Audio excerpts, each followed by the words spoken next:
What's up, everybody? This is Lance. I am the host of the Health and Real Estate Podcast.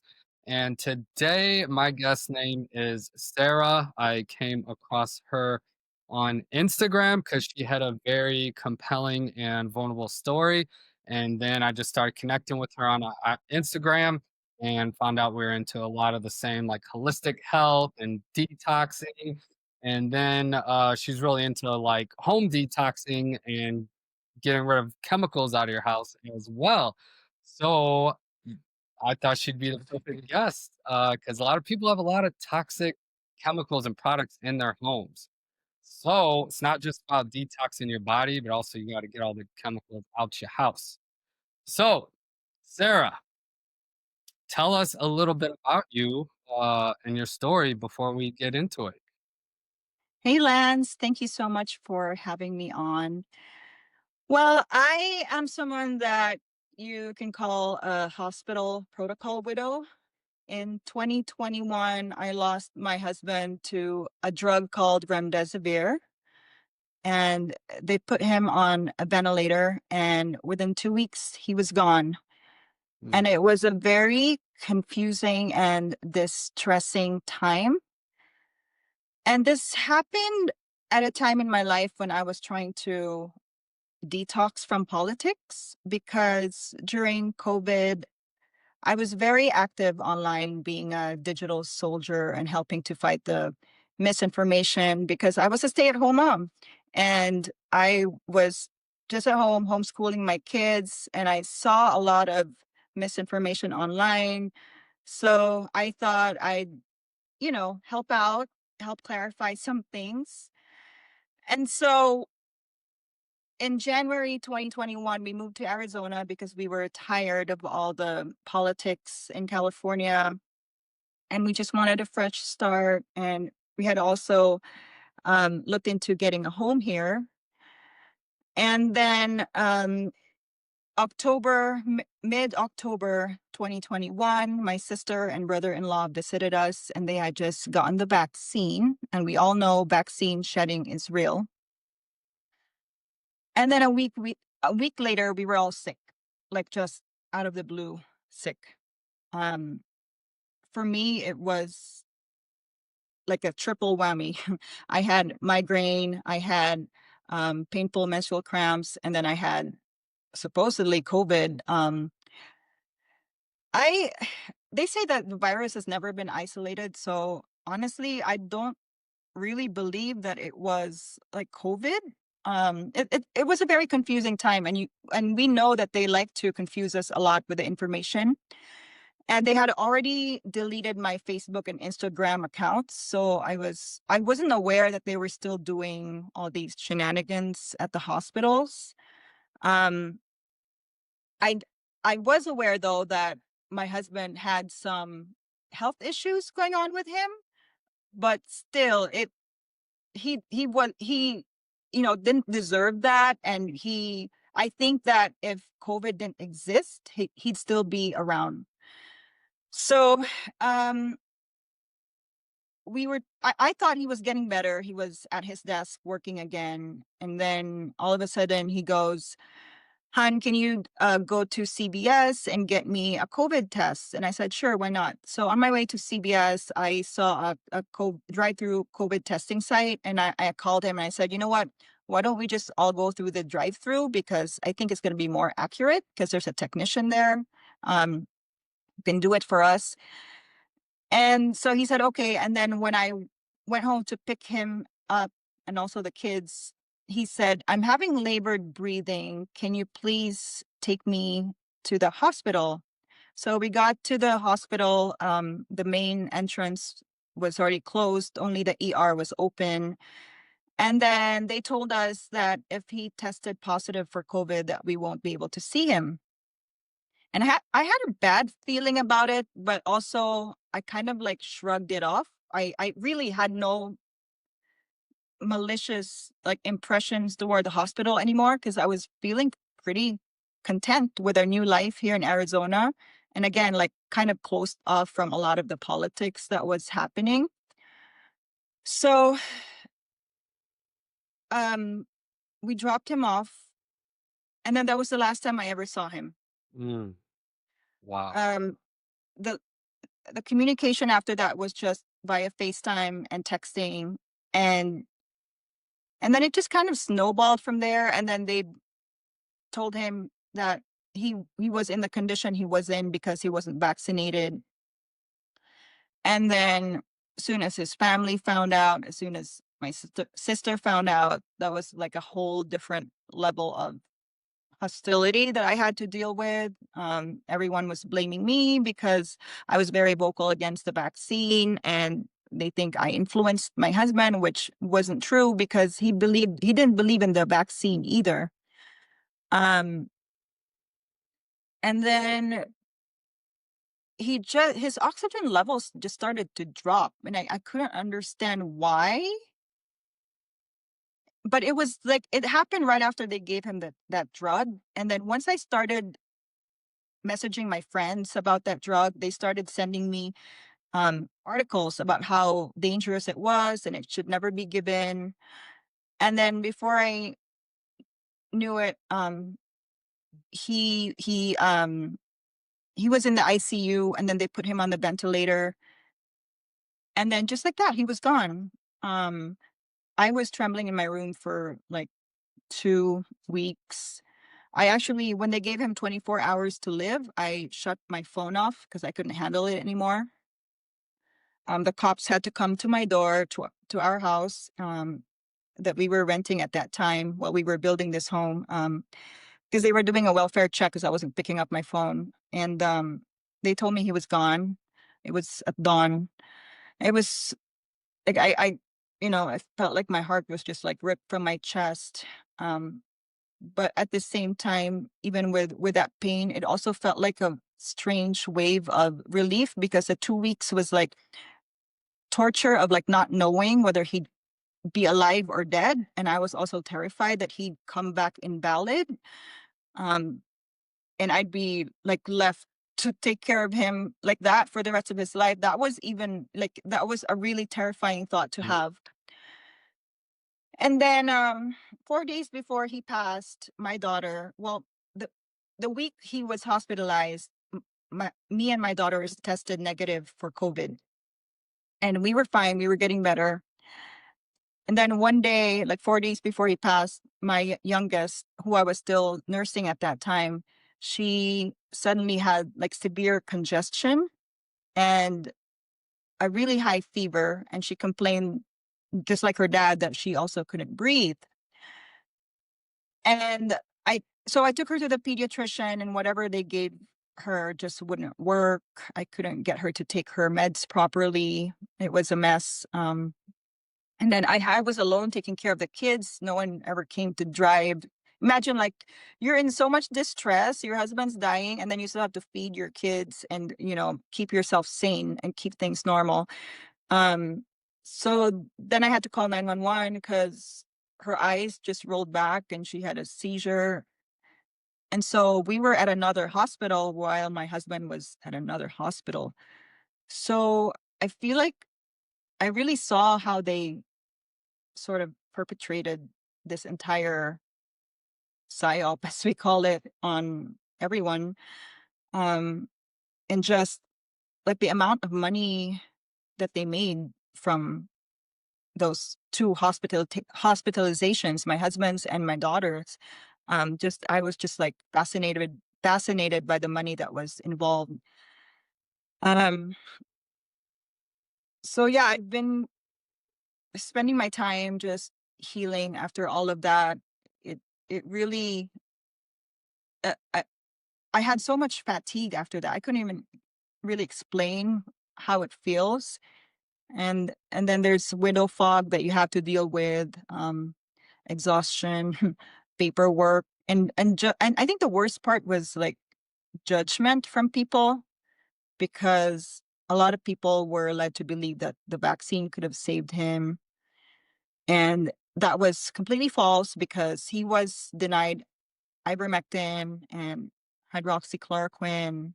And then the doctor told me that there's no scientific evidence that those two work.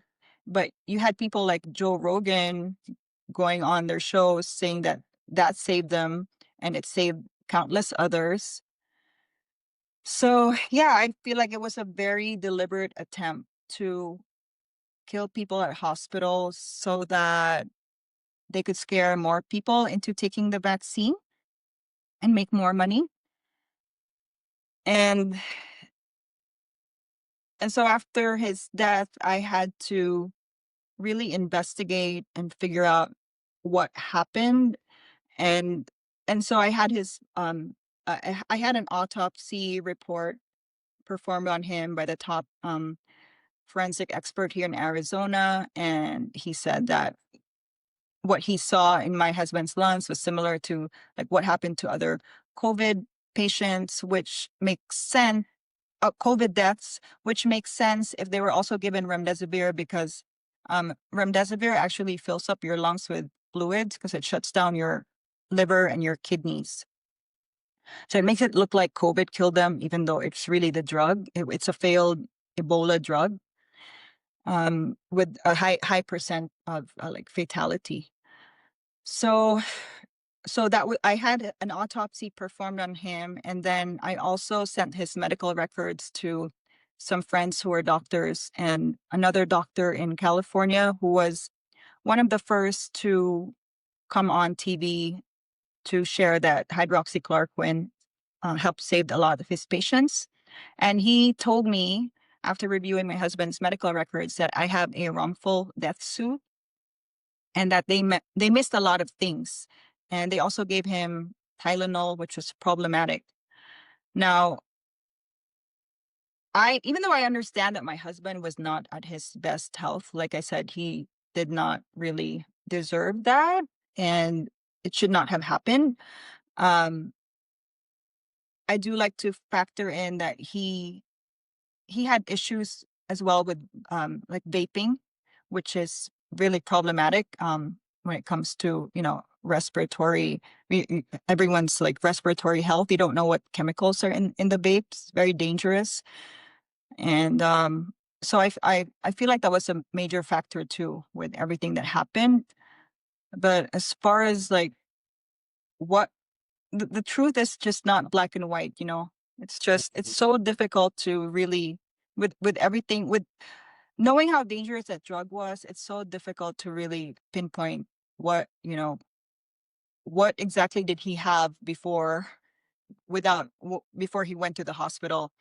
What I didn't find out during my research was that majority of the people who go to the emergency rooms, they have it's mostly respiratory issues or pneumonia. So how did everything become like COVID pneumonia all of a sudden? So that was very suspicious. Now they've changed it. Like they've changed. If you Google that now, it's a different story. So I've had to learn to really cope on my own because I mean I had one family member who came, but she was blaming me for my husband's death, so that wasn't very healthy. Um, I'd had to like block a lot of people just to survive because there's just way too much noise, and I know in my gut that what happened was not was terribly wrong, and I was determined to like find out. And then a day after my husband passed, I suffered a panic attack and severe heart palpitations. I had to call 911 on myself 3 times.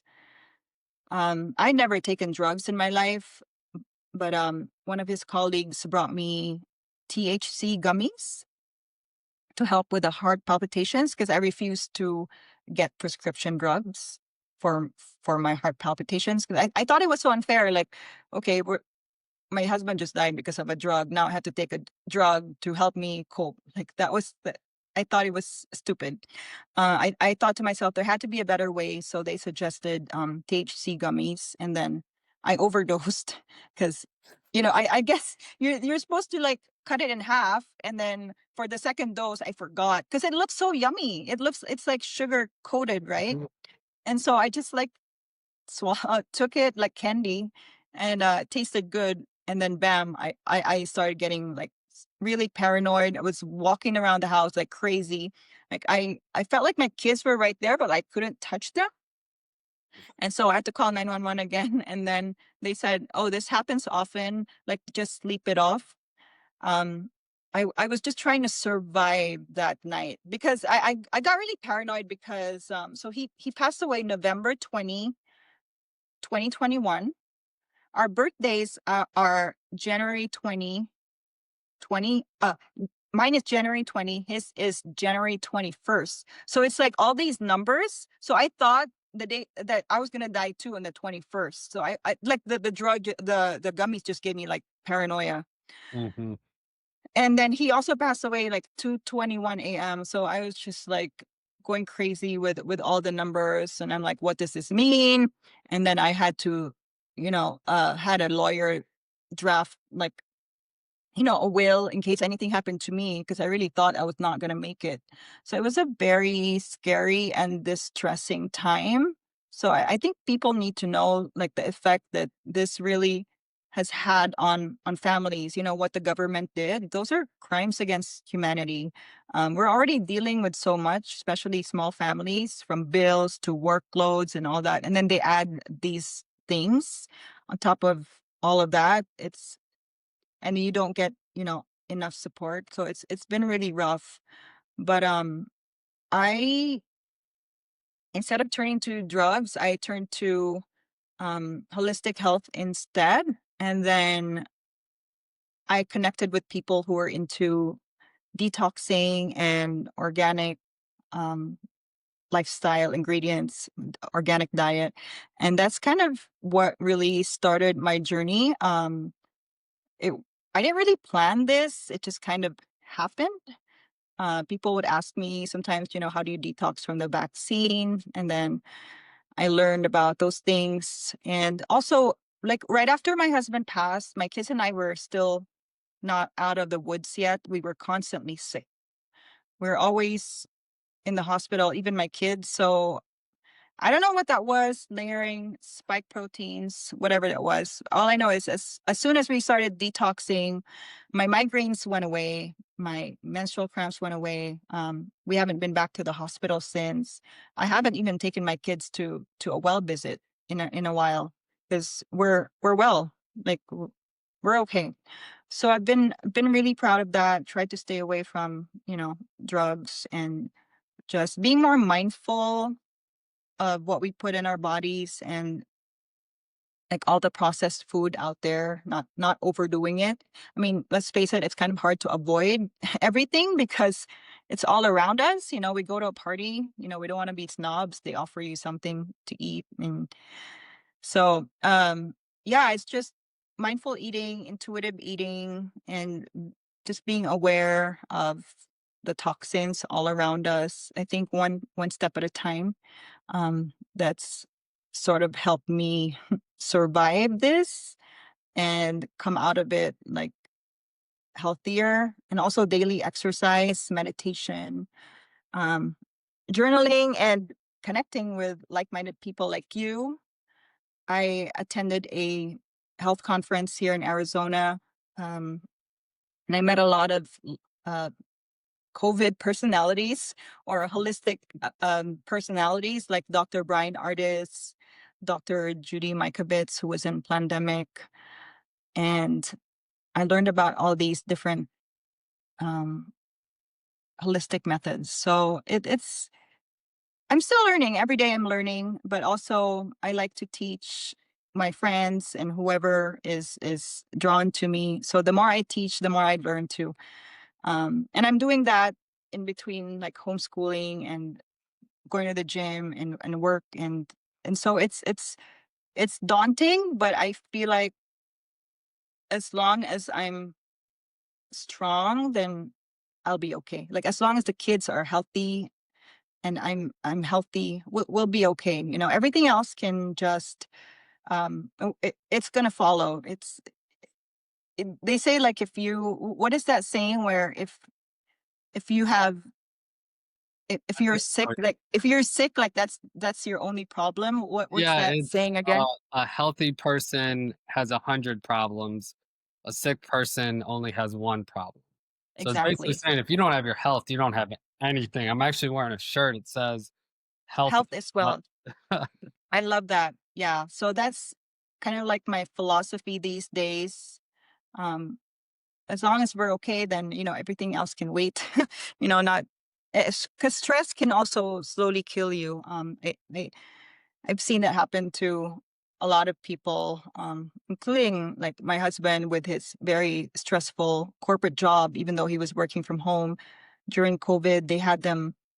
They took away their travel opportunities and just had them sit, in their chair for hours a day.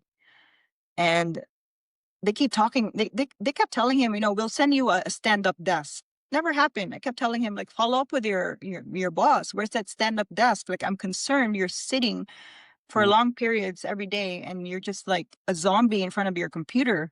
So, like things like that, we have to be mindful how we spend our time and how the type of work that we do because it affects everything. I know because I've also worked I've also worked an office job before, and it was in a like dark room with barely any sunlight, and we had 15-minute breaks, um, which is really nothing. 30-minute lunch breaks. We had to wolf down our food pretty fast. You're supposed to chew, right, and enjoy.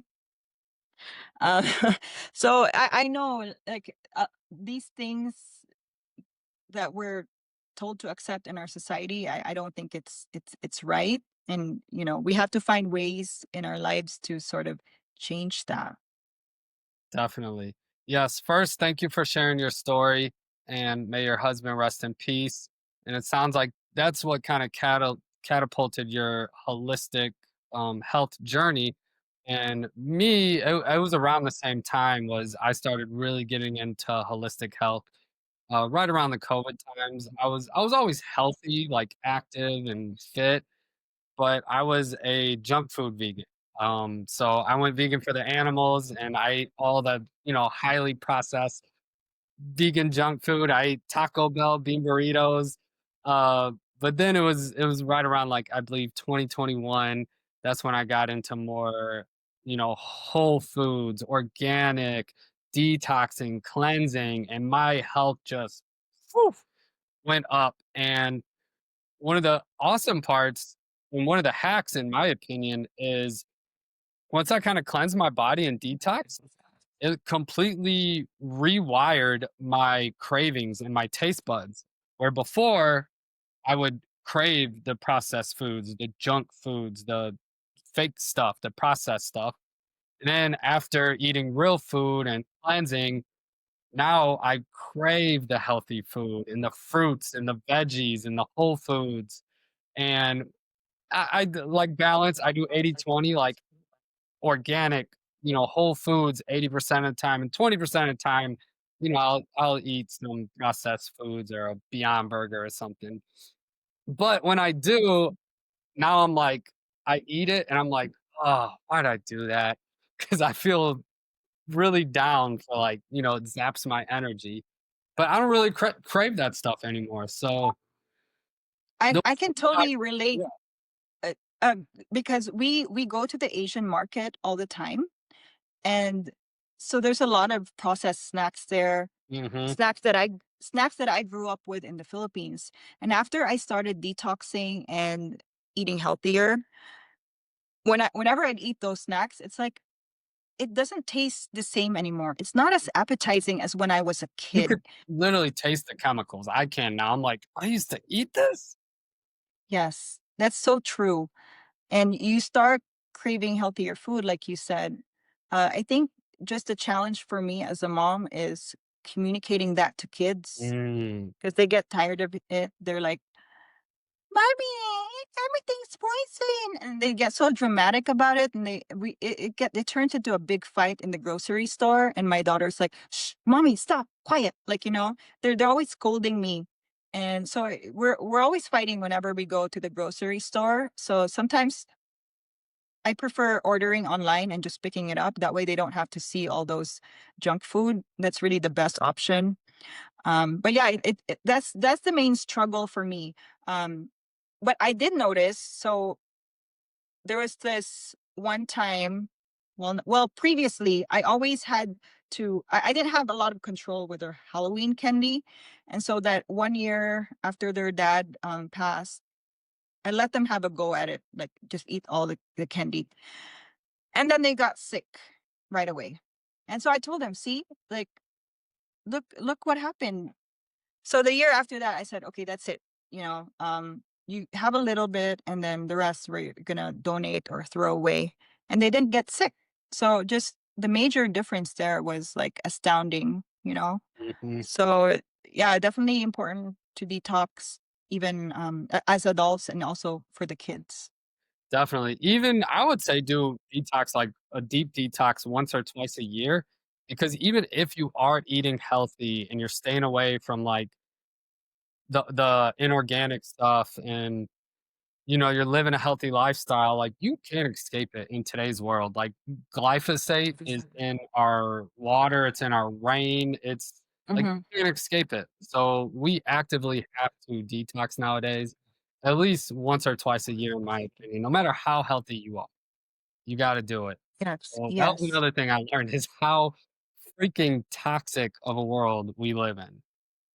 Yes, I know that for sure because I grew up in the Philippines. And so we had two homes, one in the city, because that's where we went to school, and one in the province, which was right by the sea. It's a fishing village. That's where my dad preferred to live because it was more relaxing. So I saw a major contrast in the environment because where we lived in the city was literally like the ghetto. Um, and it was very polluted, and I take public transportation, and I don't even know if they do like regular smog tests there with the cars and transportation. But I would always come home and like when I clean my face with cotton ball and astringent, it would be black from all the smoke. And I just don't understand why. Like, I went through all those years in school, and I never learned about parasites and heavy metals, and I suffered a lot. Like, I missed a lot of classes from just like painful menstrual cramps.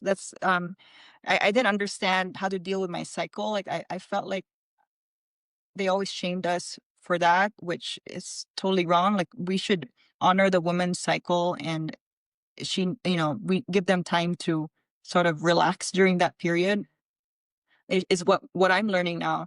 Um, so I always dealt with that pain with drugs because that's the only thing that was offered to me. I didn't know that heavy metals or toxins affected that pain. And then migraines, yeah, I didn't know that's related to heavy metals and toxins either, or just also uh, lack of magnesium, which is like Mhm, isn't that the most important mineral that we need? mhm, So like they say, Linus Pauling said that all um, illnesses can be traced back to mineral or nutrient deficiency and toxins. So I didn't know about any of that. And on top of that, like I lived with extended family, and so our resources were always kind of like spread out. And there was this one person who was in charge of like cooking and the budget and all that, and wasn't very aware of health. And so I think I was very malnourished. I was very thin, and I like to chew my food and enjoy. Whereas, like, if you live in a big family, everyone's just like devouring everything, right? And you have to compete. So that was my experience.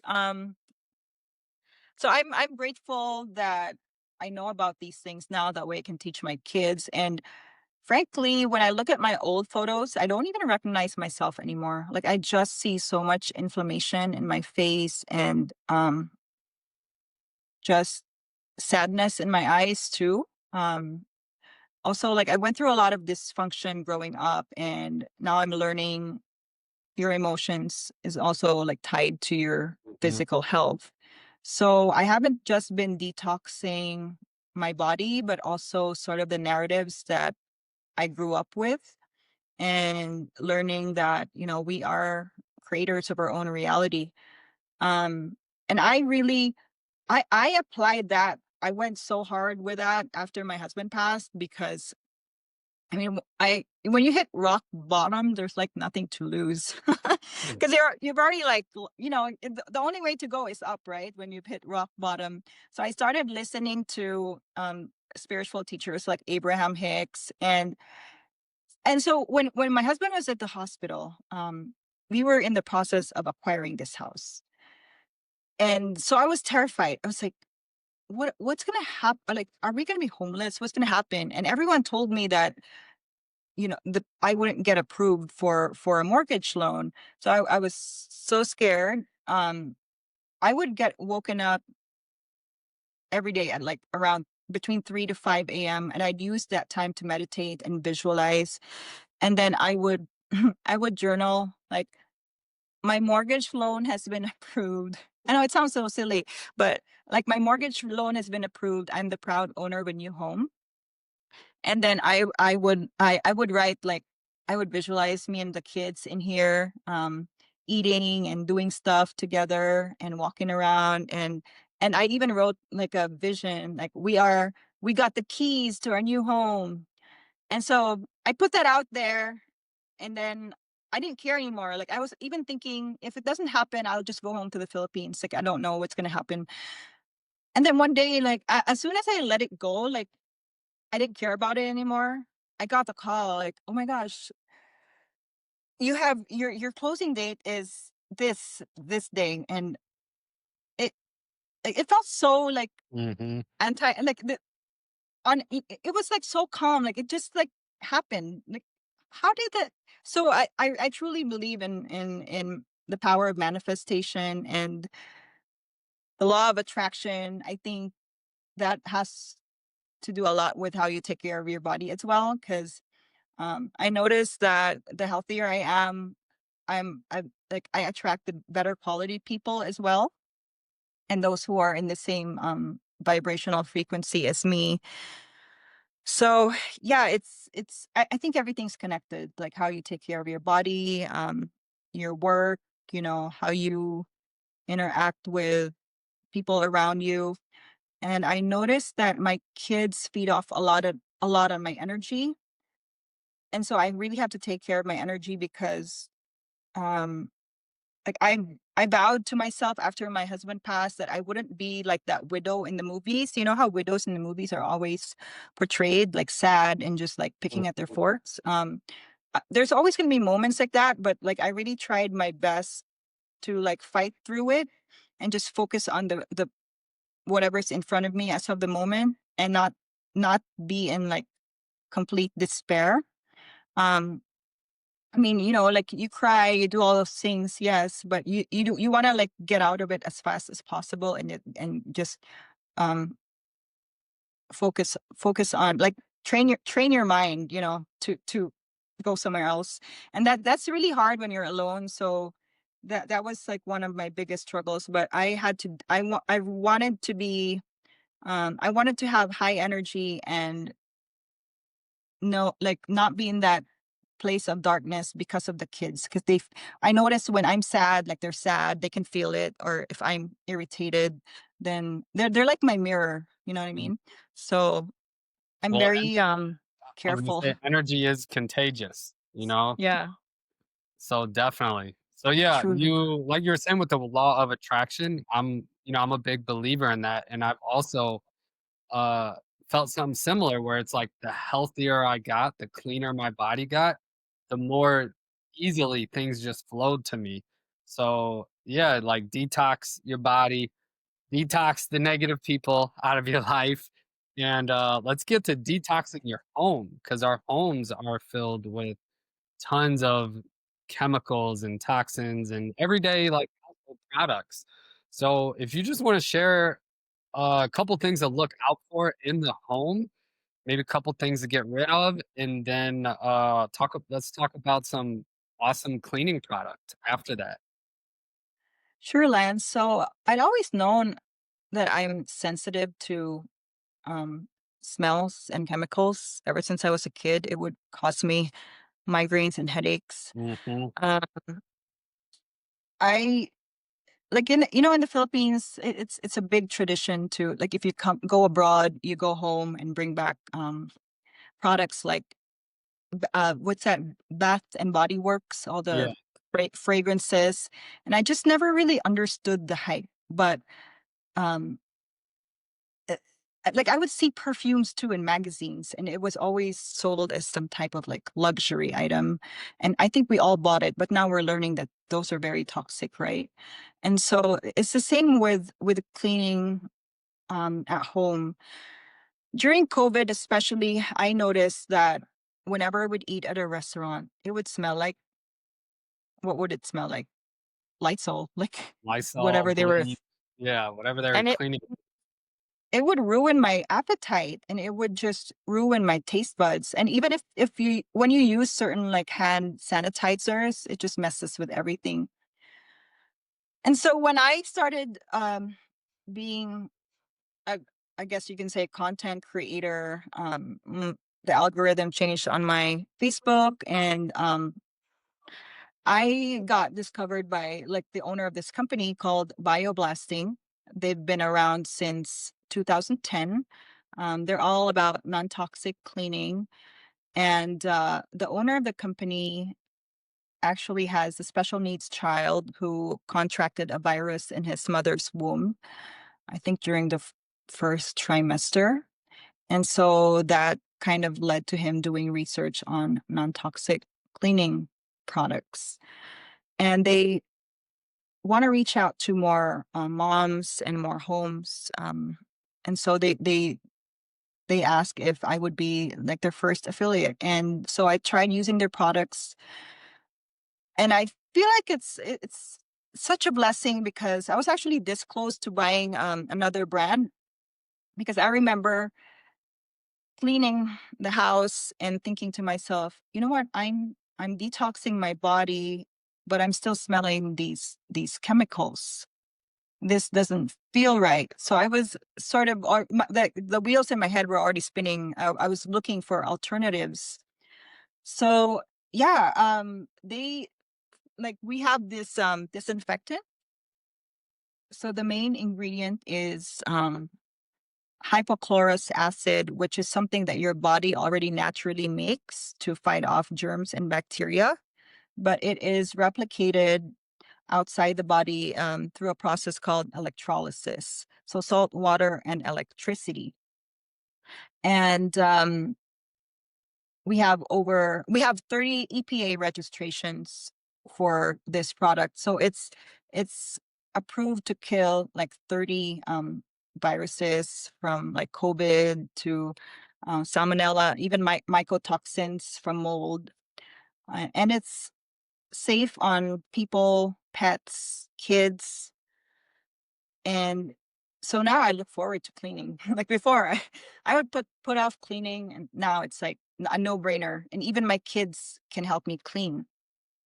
So that's the disinfectant. And then we also have the cleaner. So first you clean and then you disinfect. And it also helps like deodorize the air around you. You don't need a hazmat suit to clean when you use these. You can also dilute the cleaner to be a glass cleaner. So there's so many different uses. You can use it to clean the oven. So bottom line is you don't need a bunch of different cleaning products to clean.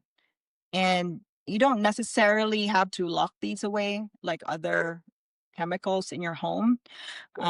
It's fairly safe. And I've come to learn that like homes that have toxic chemicals like bleach and phthalates and quads, the people in the home, especially the kids, have a higher chance of developing fertility issues, respiratory issues, bronchitis, tonsillitis, and a bunch of other, um, just health issues. And and so it's really important to be mindful of the products that you clean your house with every day, especially if your kids are or your babies and toddlers are crawling on the floor. It's Mhm. really important to um, go like 100% non-toxic. So I'm grateful that I'm grateful they found me actually, because they don't really advertise. It's more like word of mouth, and there's also an opportunity for people to be affiliates because they just opened up their affiliate program. So yeah, it's a you can help share the good news about non-toxic cleaning as well as use it. So yeah, that's I'm really happy that this is what I'm using in my home right now, and I've been pretty satisfied with it. Awesome. What all can you use it on? Like just cleaning like kitchen countertop, cleaning the bathroom, or what all types of different uses can you do with it? Yeah, you can use it on wood as well. The one that's not, how do you call it? Not treated. Mhm. But you always want to do a spot test. You can use it on the oven, glass, practically everything. Even carpet. You can put the cleaner in like your carpet cleaner. What is that? Hoover, Hoover, right?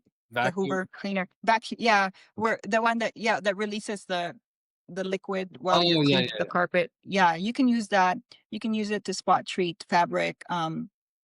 The disinfectant, you don't even have to wipe it off, you just spray it. Um, it's so safe. I take it with me when we're camping as well, because like on the road, it's so easy to spray. Mhm. Um, yeah, sorry, blanking out. Um, right now, it comes in these gallon containers, but sooner than later, we're gonna come up with like smaller sizes so that people can test it out. So it'll last you a while, actually, Awesome. because it's I guess you can say you're getting more value for your money. Plus, you're not compromising your health and your family's health in general. So yeah, it's I learned that there's a lot of like poisoning at home also is due to unintentional poisoning um with kids like 5 and under is due to like chemicals because they see it, and then without, if they're not being supervised, they accidentally swallow it. So we got to be really careful with what we have at home.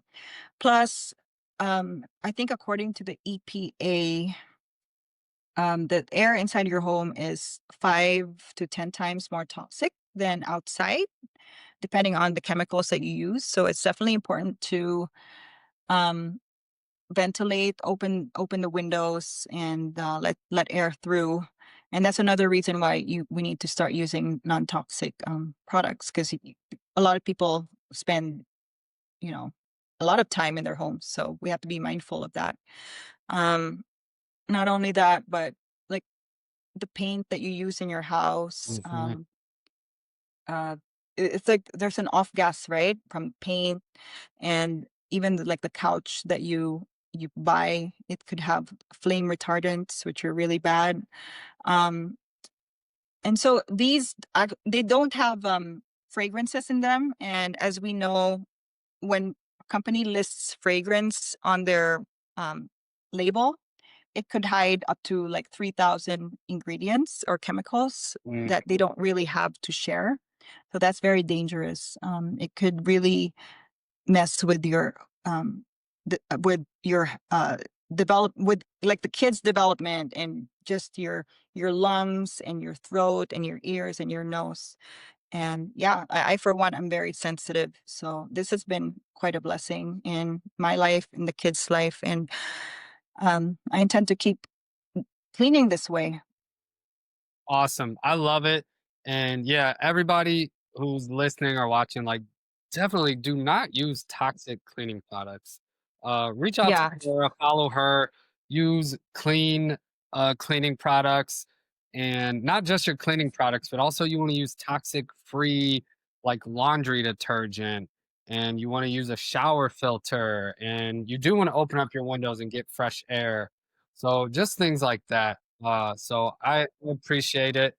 Do you Yes. want to add anything else, or do you want to get to my favorite segment, which is the joke off?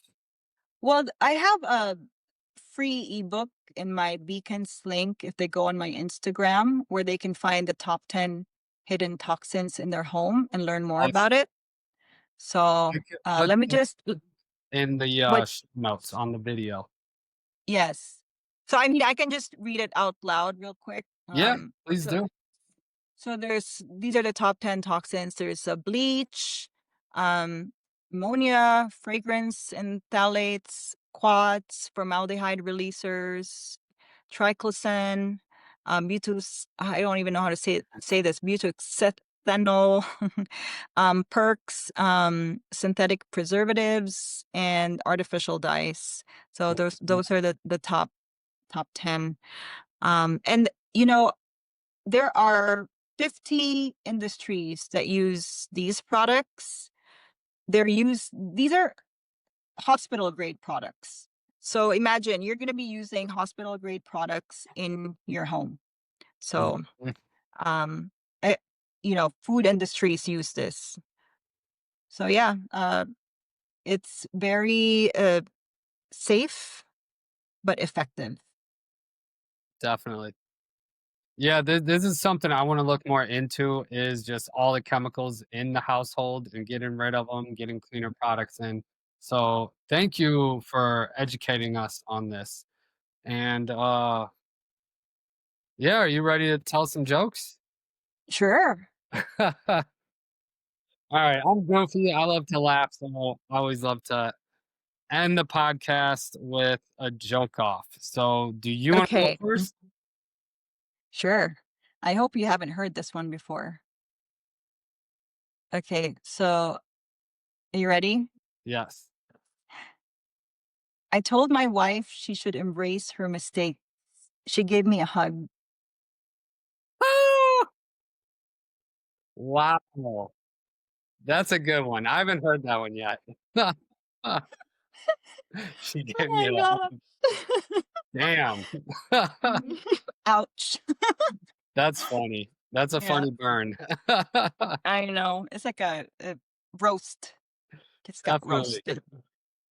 Um, I had a super corny one, and I tried to do it on topic of like this podcast, which is kind of like home cleaning ish.